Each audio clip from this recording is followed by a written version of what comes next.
Buenos días, voy a intentar ser rápido. Tenía una presentación. ¿Cómo puedo anular el sonido? ¿Cómo puedo anular el sonido de la traducción? ¿O no puedo? Perdón, vale, ok. Tenía una presentación gráfica, pero no la voy a poner porque me retrasaría. Bueno, mm, nosotros desde la comuna trabajamos de las múltiples formas en que hay que combatir el fascismo. Nosotros desde la comuna, que es una asociación de presos y represaliados del franquismo, trabajamos sobre todo en tres líneas. Por un lado, todos los temas relacionados con la lucha contra la impunidad y por la justicia respecto a los crímenes franquistas, tema del que va a hablar mi compañero Manuel Ruiz a continuación. En segundo lugar, todo lo que tiene que ver con sensibilización, formación, etcétera, que diríamos todo lo que tiene que ver con la cultura, que es lo que voy a desarrollar, y finalmente actividades unitarias, manifestaciones, movilizaciones sociales, etcétera. Bien, el contexto en el que nos situamos es un país sin memoria democrática que se haya desarmado ante la batalla cultural. La resistencia respecto a las nuevas formas de fascismo o neofascismo nos encuentra sumidos en la desmemoria como efecto de la dictadura y de la transición y, por lo tanto, ante un empobrecimiento considerable de la conciencia democrática colectiva. Los 40 años de franquismo más la transición con el olvido impuesto, seguida de otros 40 años de silencio cómplice e impunidad, han dado lugar sobre todo a unas jóvenes generaciones ignorantes, despolitizadas e inermes ante el llamado populismo ultra o neofascismo. Este fenómeno se manifiesta no solo en el plano mediático institucional, sino también educativo, como atestiguan estudios, entre ellos el libro reciente de la asignatura pendiente de Enrique Díaz Gutiérrez, que ha hecho estudios sobre la ignorancia o la falta de formación en estos temas en los colegios y en los institutos. Se podría decir que en nuestro país solo la producción cultural y artística privadas se han escapado a este corsé intelectual e institucional.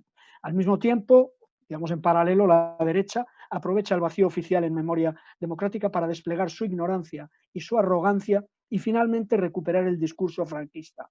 Tenemos ejemplos recientes como el del Ayuntamiento de Madrid respecto al Cementerio del Este, Carabanchel, respecto al Callejero y lo último que ha sido los monumentos de Largo, Caballero y Prieto. Tenemos la reivindicación de la monarquía a través de vídeos como este vídeo de, entre comillas, intelectuales reciente, o el rescate de la criminalización de los militantes antifranquistas que se ha producido incluso en el Parlamento, en las Cortes españolas, públicamente acusando al padre de Pablo Iglesias de ser un terrorista. Estos son estrategias blandas de conquista del poder por el fascismo, donde la batalla ideológica por el relato, por la memoria, es uno de los ejes del renacimiento del franquismo. Es una guerra en el plano cultural por la hegemonía ideológica, que es el instrumento imprescindible de dominación, donde la memoria o el relato histórico son determinantes, como lo son los mitos fundacionales, las creencias, las tradiciones, las religiones. Es cierto que el poder material es el objetivo último, pero el poder espiritual o ideológico es un requisito para conquistar y, sobre todo, conservar el poder material. El neofascismo no es sino una forma actualizada del viejo fascismo que se disfraza de demócrata. Nuestros nuevos fascistas saben que también a través de los mecanismos de la democracia se accede al poder y se socavan los principios democráticos. Es el caso de Alemania, Italia, Francia en los años 30. La memoria es un recurso vital en la guerra cultural. A diferencia de otros recursos, la memoria se sitúa en un terreno intermedio entre la objetividad de los hechos y su interpretación a través de los valores, la ética y la política. En particular, la memoria democrática es una construcción ideológica colectiva que se intenta basar en la primacía de los derechos humanos sobre los prejuicios y la lucha ideológica a la hora de interpretar el pasado y aplicar sus lecciones al presente, y requiere de políticas públicas activas en forma de programas educativos, centros de interpretación históricos, memoriales, legislación antirracista inclusiva, en definitiva, políticas que persigan el acceso real a la verdad, la justicia y la reparación.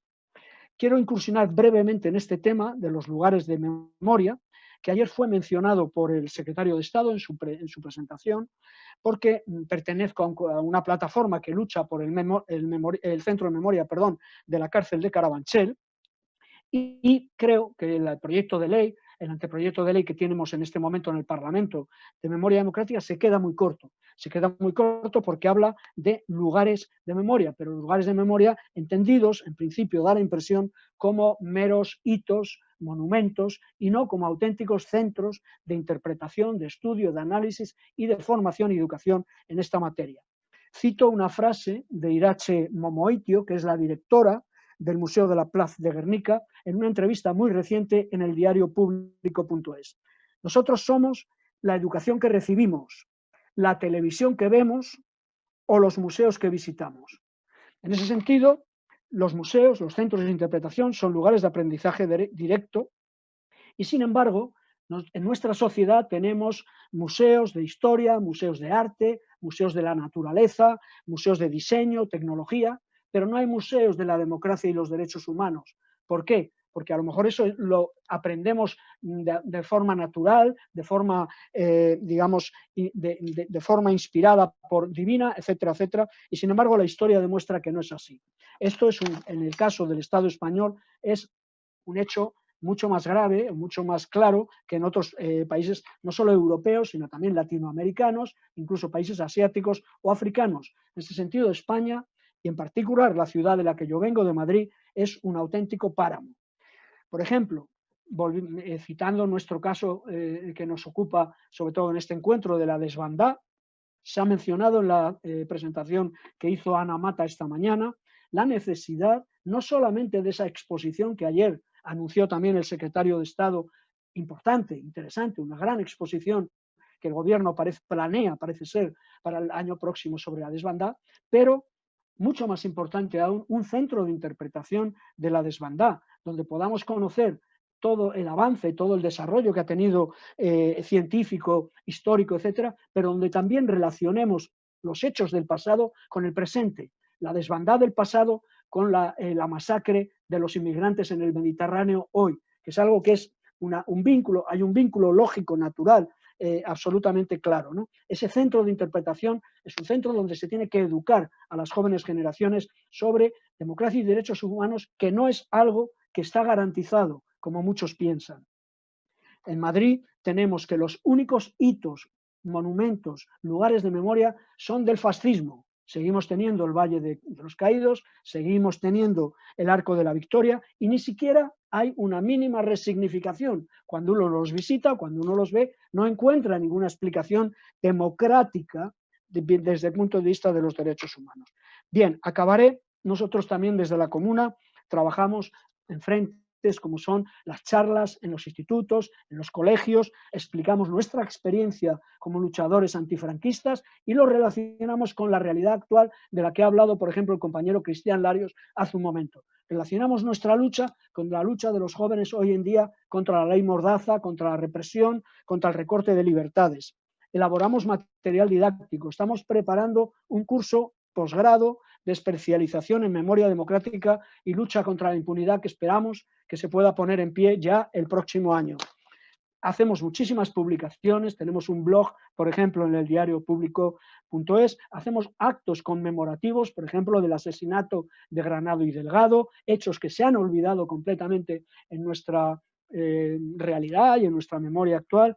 Hemos hecho un acto sobre el asesinato de Puig-Antich. Intentamos hacer actos que traigan de nuevo la realidad de lo que fue el franquismo y relacionarlo con los hechos que nos suceden hoy en día. Hemos hecho un trabajo muy profundo, del que hablará luego Manuel en relación a las querellas, pero eso nos ha dado también mucha visibilidad. Por ejemplo, algunas de ustedes y algunos de ustedes a lo mejor han visto el documental El silencio de otros, que ha sido un documental que se ha proyectado en todo el mundo, que incluso estuvo como candidato al Oscar, tuvo el premio más importante de documentales en España, el premio Goya, y ese documental, que es relativo a la lucha contra la impunidad en nuestro país, la Comuna tuvo una participación muy activa, tanto en su elaboración como en su distribución y en su, digamos, presentación pública, ¿no?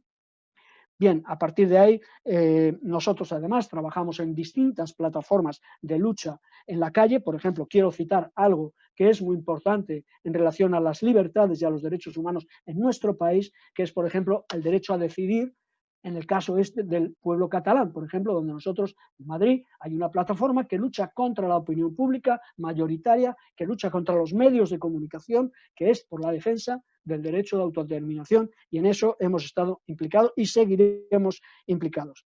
Bien, acabo porque creo que me he extendido un poco. A la pregunta, ¿qué hacer frente al resurgir del fascismo? Desde luego no hay una respuesta sencilla, pero yo solo voy a utilizar una palabra, que es una palabra, yo diría que incluso castiza. Lo que hay que hacer es espabilar. Gracias.